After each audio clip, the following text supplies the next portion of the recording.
বিশেষ করে এখানে যারা রয়েছেন অনেকেই আমার বন্ধু, আমার পাশের রূপক চৌধুরী চেয়ার স্যার উপরে বসে রয়েছেন, যিনি লন্ডন আমেরিকাতে গান করেন। এদিকে আমার বন্ধু আবুল বাশার মজুমদার চেয়ারে বসে উঠে গিয়েছে।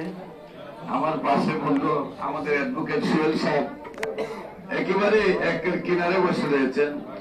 এখানে অনেক দলের চেয়ারম্যানরা রয়েছেন, আমাদের খুব কাছের বন্ধুরা, যাদের যথাযথ সম্মান দেওয়া আমরা সম্ভব হচ্ছে না জায়গা সংকীর্ণতার কারণে। প্রত্যেকের যথাযথ মর্যাদা চেয়ার দেওয়া যায় নাই, সেই জন্য আমি সবার কাছে করজোড়ে ক্ষমা চাচ্ছি। আপনাদের ভালোবাসার সহযোগিতায় আমরা ভাই ভাই হিসেবে আছি এবং তাকে আপনাদের যেটুকু সম্মান দিতে পারি না সেটা ক্ষমা দৃষ্টিকোণ থেকে দেখবেন।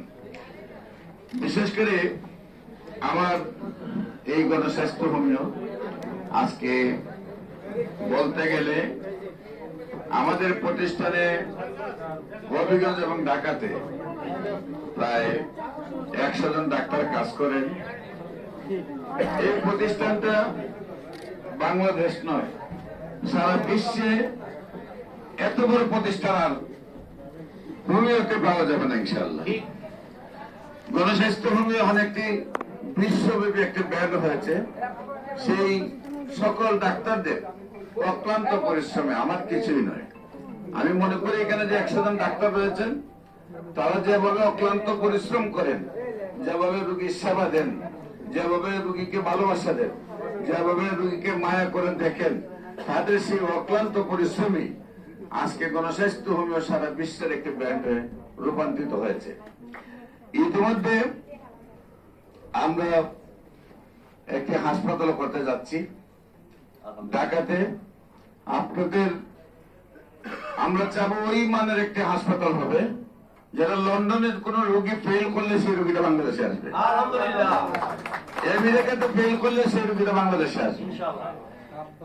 বিশ্বের যে কোনো রাষ্ট্রে যখন একটা রোগীকে সেবা দেওয়া সম্ভব হয় না, সেই রোগীটার সেবা দেওয়ার জন্য বাংলাদেশে আসবে। আমরা ওই মানের একটা হাসপাতাল, আমরা বাংলাদেশে হাসপাতালে না পারলে আমরা ইন্ডিয়াতে পৌঁছাই।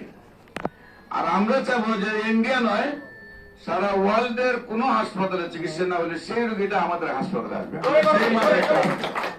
সেই মানের হাসপাতাল করতে গেলে বর্তমান যে 100 জন ডাক্তার রয়েছেন, তাদের সবাই সহযোগিতা পেলে একান্ত প্রয়োজন। পাশাপাশি সবচেয়ে বেশি দরকার যারা আপনারা আজকে মিডিয়া যারা রয়েছেন, যারা অতীত ক্লান্ত পরিশ্রম করেছেন, গণস্বাস্থ্যকে বিভিন্নভাবে তুলে ধরেছেন, সামনে আমাদের সেই সহযোগিতাটা আপনাদের চাই। আর বাংলাদেশের প্রতিটা মানুষকে বলবো যে ভাই, না জেনে না বুঝে গণস্বাস্থ্য হোমিও সম্পর্কে কিছু বলার আগে আপনি একটু ভাববেন। আপনিও কালকে ক্যান্সার রোগী হয়ে ডাক্তার সারওয়ারের কাছে আসতে পারেন। আপনার জীবনের শেষ সীমা রেখা ক্যান্সার। সারা পৃথিবীতে যেখানে বলে ক্যান্সারের কোনো আনসার নেই, সারা ওয়ার্ল্ডে একজন ডাক্তার কোনো প্রমাণ দেয় না যে তার কাছে 50 জন ক্যান্সার রোগী সুস্থ হয়েছে। সেখানে আমরা বাংলাদেশের সর্বোচ্চ জায়গা ফেসবুক, ইউটিউব, গুগল, টিকটক, ইনস্টাগ্রামে মিডিয়ার সর্বোচ্চ জায়গাতে আমাদের প্রায় 6500 ঊর্ধ্বে ক্যান্সার রোগীর সুস্থতার প্রমাণ রয়েছে। আপনারা আমার নাম ক্যান্সার গবেষক ডাক্তার এস এম সারওয়ার লিখলেই সেখানে পাবেন। আপনাদের সবাই সহযোগিতা চাই। আমরা তো মানব সেবায় কাজ করছি। সবচেয়ে বেশি আজকে ভালো লাগছে যে আমার মতো একজন গুণাগারের মাধ্যমে আল্লাহ যে এই 6 জনকে হজে পাঠানোর আল্লাহ ক্ষমতা দিয়েছেন। এটা আমার জীবনের সবচেয়ে বড় পাওনা যে আমি তাদেরকে হজে পাঠানোর ব্যবস্থা যে করতে পেরেছি। দোয়া করবেন, আমরা খুব দ্রুত আমাদের গণস্বাস্থ্যের প্রত্যেকটা ডাক্তার না শুধু প্রত্যেকটা কর্মী সহ আমাদের যে জারুদের শেষ সহ আমরা তো সবাইকে হজ করব। বিশেষ করে আমার এই প্রতিষ্ঠানটা একটা আমার ওয়াইফের 10,000 টাকা নিয়ে, আর আমার ছোট ভাই সে আজকে সুস্থ, আপনারা দোয়া করবেন সেটা সুস্থ হয়। তার 10,000 টাকা দিয়ে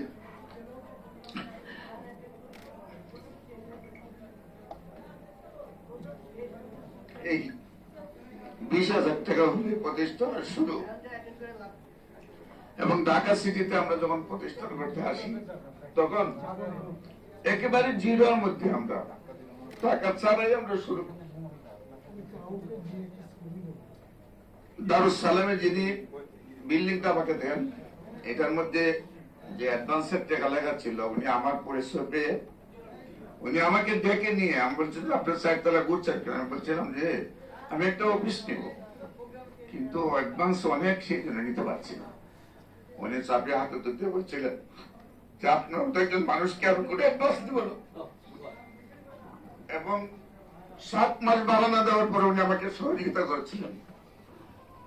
এমনি ভাবে করো শেষ শুরু।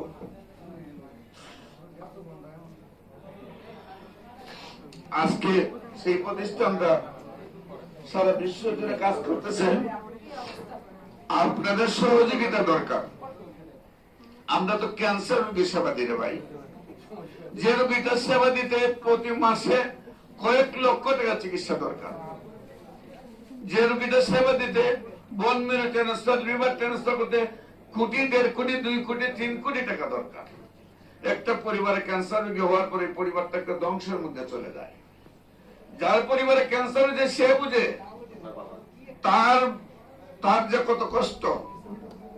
কারণ আমার বাবার ক্যান্সার হয়েছে, আমার শ্বশুরের ক্যান্সার হয়েছে, আমার মামার ক্যান্সার হয়েছে। আমি 3টা ক্যান্সার রোগীর ফাইল নিয়ে ধরছি। আমি দেখেছি ক্যান্সার রোগীর কি যে যন্ত্রণা।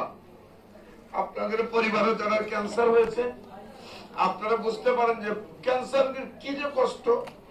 একদিকে চিৎকার করে, অন্যদিকে রিপোর্ট নিয়ে প্রতিদিন ধরতে হয়, অন্যদিকে ডাক্তারের সিরিয়াল পাওয়া যায় না, অন্যদিকে রিপোর্ট করার জন্য সিরিয়াল পাওয়া যায় না। এই অক্লান্ত পরিশ্রম থাকে একটা পরিবারের, আবার প্রতি মাসে তাকে কয়েক লক্ষ টাকা খরচ। এক সময় আবার রোগীটা ডেড হয়ে যায়, পরিবারটা অর্থনৈতিক ভাবে পঙ্গু হয়ে যায়। এর নাম হইল ক্যান্সার। আল্লাহ আমাদেরকে যেখানে ক্যান্সার রোগীটা সাকসেস করছেন, আমরা ক্যান্সার রোগীটা আল্লাহ সুস্থতা দিচ্ছেন। এবং আল্লাহর অশেষ রহমতে সারা বাংলাদেশ থেকে আমাদের প্রত্যেকটা রোগী আমাদেরকে, আমার মনে হয় যে আমি যদি মন্ত্রী হইতাম তবে এত সম্মান করতো না। যেসব রোগী যে সতটুকু সম্মান করে, তাদের বাড়ি থেকে আম, কাঁঠাল, লেচু সহ বিভিন্ন উপহার সহ তাদের বাড়ি থেকে নিয়ে আসে আমাদের জন্য। আর আপনারা যারা আমাদেরকে চিনেন না, জানেন না, বুঝেন না, অনেকে আমাদের সম্পর্কে মন্তব্য করেন। আমরা বিশ্বাস করি যে আল্লাহ রাসূলের শত্রু রয়েছে, আল্লাহ রাসূল সম্পর্কে খারাপ মন্তব্য করার লোক রয়েছে।